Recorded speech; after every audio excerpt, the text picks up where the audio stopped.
Hello ക്രിമേഴ്സ്, അങ്ങനെ IPL 19 സീസണിലും orange cap തൂക്കി നമ്മുടെ സാക്ഷാത് കിങ് കോഹ്ലി.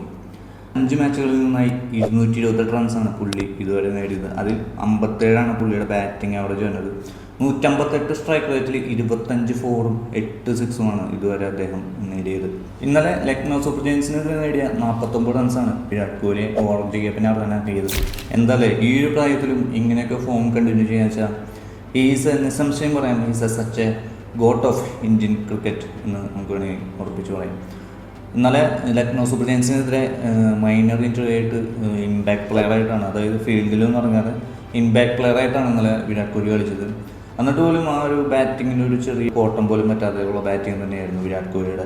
34 പന്തിൽ 6 ഫോറും 1 സിക്സും ഉൾപ്പെടെ 49 റൺസാണ് ഇന്നലെ RCBക്ക് വേണ്ടി വിരാട് കോഹ്ലി അടിച്ചത്. അങ്ങനെ RCBയെ വിജയത്തിലെത്തിക്കുന്നതിൽ നിർണായക പങ്കും ഇന്നലെ വിരാട് കോഹ്ലി വഹിക്കുന്നുണ്ട്. 5 മത്സരങ്ങളിൽ നിന്ന് 224 റൺസുമായി സൺറൈസ് ഹൈദരാബാദ് താരം ഹെൻറി ക്ലാസിനെ മറികടന്നാണ് വിരാട് കോഹ്ലി ഇന്നലെ ഓറഞ്ച് ക്യാപ്പ് തൂക്കിയത്. വൈഭവ് സൂര്യവംശിയായിരുന്നു തുടക്കത്തിലെ ഓറഞ്ച് ക്യാപ്പ് കൊണ്ടിരുന്നെങ്കിൽ അത് പിന്നെ ഹെൻറി ക്ലാസും തൂക്കി. 3-ാം സ്ഥാനത്ത് നിൽക്കുന്നത് നമ്മുടെ RCBയുടെ തന്നെ രജത് പട്ടിദാറാണ്. പുള്ളി 5 മത്സരങ്ങളിലായി 222 റൺസ്. പിന്നെ ഇഷാൻ കിഷനുണ്ട്. 6-ാം സ്ഥാനത്താണ് നമ്മുടെ മലയാളികളുടെ സഞ്ജു സാംസൺ 185 റൺസുമായിട്ടുള്ളത്. അവസാന 2 മത്സരങ്ങളിലെ മികച്ച പ്രകടനമാണ് സഞ്ജു സാംസണെ 6-ാം സ്ഥാനത്തേക്ക് എത്തിച്ചത്. അതായത് ആദ്യ 4-ാം മത്സരത്തിലൊരു സെഞ്ചുറി, പിന്നെ അവസാന മത്സരത്തിലൊരു 48 റൺസിൻ്റെ കിടിലൻ പ്രകടനമാണ് സഞ്ജു സാംസണെ മികച്ച ബാറ്റിംഗ് സ്കോറർമാരിൽ 6-ാം സ്ഥാനത്ത് എത്തിച്ചത്.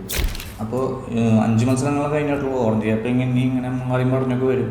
കാരണം റീസെൻ്റ്ലി ഇപ്പോൾ മാച്ചുകളൊക്കെ വരുന്നുണ്ട്. സൺറൈസേഴ്സിൻ്റെ ആയാലും അതുപോലെ രാജസ്ഥാൻ റോയൽസിൻ്റെ ഒക്കെ മാച്ചസ് വരുന്നുണ്ട്. വൈഭവ് സൂര്യവംശി ക്ലാസ്സിനൊക്കെ ഓറഞ്ച് ക്യാപ്പ്, അതുപോലെ ഇഷാൻ കിഷനുണ്ട് 4-ാം സ്ഥാനത്ത്. അപ്പോൾ ഇവരൊക്കെ തിരിച്ചു പിടിക്കാൻ സാധ്യതകളുണ്ട്.